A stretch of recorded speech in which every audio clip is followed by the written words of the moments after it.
তুমি যখন ফুসফুস চ্যাপ্টারটা পড়তে যাবা তখন দেখবা হচ্ছে ফার্স্টে কথা বলছে হচ্ছে আমাদের ইয়াটা কি নিয়ে তৈরি। তুমি চিন্তা করে দেখো, আমাদের বডিতে প্রতিনিয়ত কার্বন ডাই অক্সাইড তৈরি হচ্ছে না? কোথায় তৈরি হচ্ছে? সেলের ভিতরে কার্বন ডাই অক্সাইড তৈরি হচ্ছে। সেলের ভিতরে কার্বন ডাই অক্সাইড কিভাবে তৈরি হয়? তুমি জানো আমাদের মধ্যে এখানে রেসপিরেশন হয়। রেসপিরেশনের মাধ্যমে আমরা জানি গ্লুকোজ, গ্লুকোজ প্লাস অক্সিজেন সমান কি? আমরা জানি carbon die oxide plus water. তাহলে সেলের ভিতর গ্লুকোজের মাধ্যমে যখন এনার্জি তৈরি করতেছে অক্সিজেন লাগবে আর কার্বন ডাই অক্সাইড তৈরি হবে। এই কার্বন ডাই অক্সাইড গুলোকে তো বের করতে হবে। বের গুলো সাধারণত কোথায় হয়? লাংসে হয়। আমরা জানি লাংসে হয়। তো লাংসের মধ্যে আমরা জানি প্রতিনিয়ত অক্সিজেন আসে, অক্সিজেন আসে আর কার্বন ডাই অক্সাইড বের হয়। তাহলে লাংসের মধ্যে অক্সিজেন গুলো আসে, কার্বন ডাই অক্সাইড গুলো বের হয়। এক্সচেঞ্জ, মূলত এই অক্সিজেন কার্বন ডাই অক্সাইডের এক্সচেঞ্জটা কি বলে আমরা রেসপিরেশন। এই জিনিসটা কোথায় হচ্ছে? মূলত লাংসের মধ্যে। বাকি অংশ যেটা, এই যে পাইপ গুলা, এগুলোর মধ্যে কি কোনো এক্সচেঞ্জ হচ্ছে? না, এগুলোর মধ্যে কোনো এক্সচেঞ্জ হচ্ছে না। এগুলোর মধ্যে কার্বন ডাই অক্সাইডটা ফ্লো করতেছে বা অক্সিজেনটা ভিতরে ফ্লো করতেছে, এটাই। তাহলে আমরা পুরা আমাদের রেসপিরেটরি সিস্টেম যেটা আছে এটাকে আমরা দুই ভাগে ভাগ করতে পারি। একটা হচ্ছে কন্ডাকশন জোন, যেগুলো কন্ডাক্ট করতেছে, মুভ করাচ্ছে, পরিবহন করতেছে। আরেকটাকে আমরা করতে পারি রেসপিরেটরি জোন, যেখানে শ্বসন হচ্ছে। রেসপিরেশন মানে কি? অক্সিজেন এবং কার্বন ডাই অক্সাইডের এক্সচেঞ্জ হচ্ছে। এই দুইটা জোনে ভাগ করলাম। কন্ডাকশন জোনটা খুবই সিম্পল।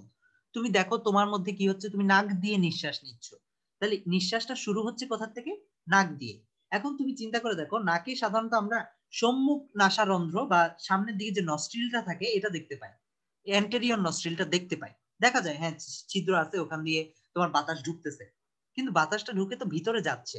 তার মানে পেছনেও, নাকের এই পেছনের দিকেও আরেক ধরনের নাসারন্ধ্র থাকবে না? সামনে যেরকম নাসারন্ধ্র আছে পেছনেও এরকম নাসারন্ধ্র আছে, অর্থাৎ ফাঁকা জায়গা আছে যেখান দিয়ে বাতাসটা ঢুকে। এটা তুমি দেখবা, তুমি যখন নাকে কোনো নেজাল ড্রপ দাও দেখবা এগুলা গিয়ে মুখে চলে যায়, তাহলে ফ্যারিংসে চলে যায়। তাহলে এরপরে কি আছে? ফ্যারিংস। যেহেতু নাকের পাশে আছে এটাকে বলা হয় নেজোফ্যারিংস। ঠিক আছে? তাহলে প্রথমে কি পাচ্ছ? অ্যান্টেরিয়র নস্ট্রিল পাচ্ছ ফাঁকা, এখানে নাকের ভেতরের জায়গাটাকে বলা হয় ভেস্টিবিউল বা ফাঁকা জায়গা। ঠিক আছে? এরপরের অংশটাকে বলা হয় হচ্ছে কি পোস্টেরিয়র নস্ট্রিল, বা এটার আরেকটা নাম হচ্ছে কোয়ানি। কোয়ানি নামটা মনে রাখা লাগবে। এরপর হচ্ছে কি তোমার নেজোফেরিংস। ওকে, নেজোফেরিংস এর পরে হচ্ছে ফ্যারিংস থেকে কই আসবে? ফ্যারিংস এর পরে হচ্ছে ল্যারিংস। ল্যারিংস, এই ল্যারিংসটা ইম্পর্টেন্ট। কারণ কি? ল্যারিংস পর্যন্ত এটাকে বলা হয় আপার রেসপিরেটরি ট্র্যাক্ট। ঠিক আছে? দেখো তো আমি যদি একটু করে দেখাই, এটা তোমার নাক ছিল, ওকে, এখান থেকে বাতাসটা ঢুকলো, ঢুকার পরে এখানের মধ্যে ভিতরে গেল, ফ্যারিংসে গেল, তারপর হচ্ছে ল্যারিংস। ল্যারিংস হচ্ছে এখানের মধ্যে সাউন্ড তৈরি হয়। এখন সাউন্ড কিভাবে তৈরি হয় তুমি জানো? সাউন্ড তৈরি হতে হলে অবশ্যই একটা স্ট্রিং লাগবে সাউন্ড তৈরি করার জন্য। এই ল্যারিংস এর মধ্যেও তোমরা জানো গিটারের মধ্যে 6টা তার থাকে, এই ল্যারিংস এর মধ্যেও 6টা তার থাকে। এই তারগুলা যেহেতু ভোকাল বা সাউন্ড তৈরি করে, এগুলাকে বলা হয় কর্ড বা ভোকাল কর্ড।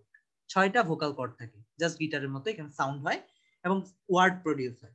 এই ল্যারিংস পর্যন্ত, এই যে নস্ট্রিল থেকে ল্যারিংস পর্যন্ত দেখতেছো, এটাকে বলা হচ্ছে আপার আপার রেসপিরেটরি ট্র্যাক্ট।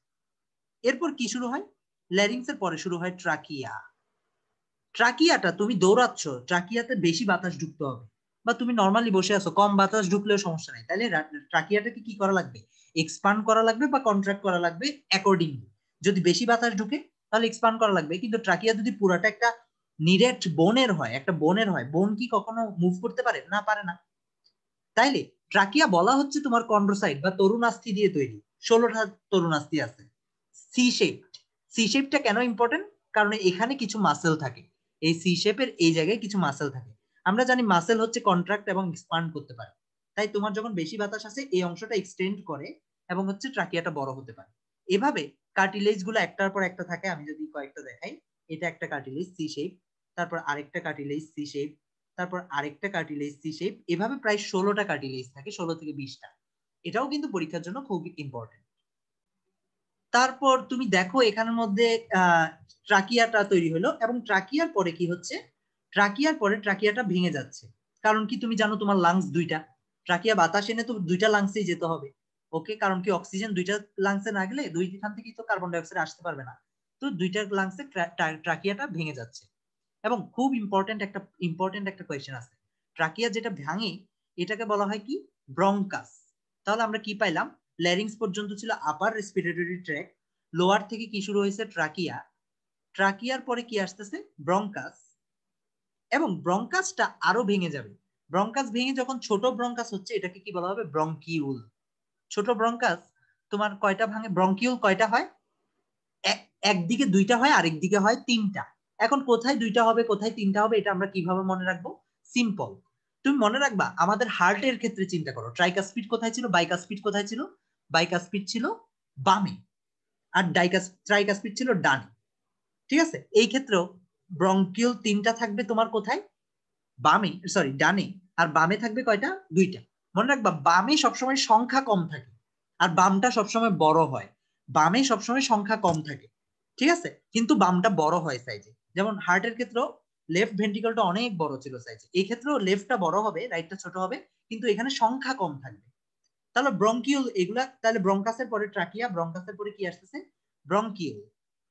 এই ব্রঙ্কিউল গুলা তোমার এক সময় কি এখানে মাথায় বেলুন থাকে কতগুলা, অ্যালভিউলাস বলা হয় এই বেলুন গুলাকে। এই বেলুন গুলার মধ্যে অক্সিজেন এসে বসে থাকে আর এদের সামনে ব্লাড ভেসেল গুলা যায়, ওখান থেকে কার্বন ডাই অক্সাইড ঢুকে, তাহলে বেলুন গুলো বড় হচ্ছে ছোট হচ্ছে। এখন তুমি যদি এই অংশটা একটু বড় করে দেখো, এই অংশটা কি ছিল ব্রঙ্কিউল ছিল, এই অংশটা কি ছিল ব্রঙ্কিউল। এখন ব্রঙ্কিউল ধরো এটা ছিল ট্রাকিয়া, এটা ছিল ব্রঙ্কাস, ব্রঙ্কাসের পরে কি আসতেছে, ব্রঙ্কাসের পরে আসতেছে হচ্ছে ব্রঙ্কিউল। এখন ব্রঙ্কিউলের এখানে কি থাকতেছে অ্যালভিউলাস। এখন ব্রঙ্কিউল এটাও ব্রঙ্কিউল, অ্যালভিউলাসের সঙ্গে যে অংশটা লেগে আছে ওটাও ব্রঙ্কিউল, কিন্তু রেসপিরেশনটা মূলত কোথায় হচ্ছে, এই অ্যালভিউলাসের মধ্যে হচ্ছে।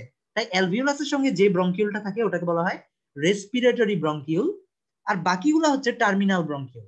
কারণ কি ব্রঙ্কিউলের লাস্ট অংশ হচ্ছে এটা টার্মিনাল ব্রঙ্কিউল, এরপর রেসপিরেশন শুরু হয়ে যাচ্ছে রেসপিরেটরি ব্রঙ্কিউল। তাহলে আমরা ব্রঙ্কিউলকেও দুই ভাগে ভাগ করতে পারি, প্রথমে বলতে পারি আমরা টার্মিনাল ব্রঙ্কিউল, তারপর বলতে পারি আমরা রেসপিরেটরি ব্রঙ্কিউল। দেন হয়ে যাচ্ছে কি অ্যালভিউলাস, এবং অ্যালভিউলাস থেকে রেসপিরেটরি জোন শুরু হয়ে গেছে, এখানে কি রেসপিরেশন শুরু হবে। অ্যালভিউলাসের মধ্যে ফাঁকা জায়গা আছে, এরকম একটা ফাঁকা জায়গা আছে, এটাকে বলা হয় অ্যাট্রিয়াম, ঠিক আছে। আমরা শুধুমাত্র অ্যালভিউলার স্যাক মনে রাখলেই চলবে আপাতত। অ্যালভিউলার স্যাক হচ্ছে রেসপিরেটরি জোন, যেটা হচ্ছে লাংসের মূলত যেই জায়গায় রেসপিরেশনটা ঘটে। এটাই হচ্ছে আমাদের রেসপিরেটরি ট্র্যাক্টার স্ট্রাকচার।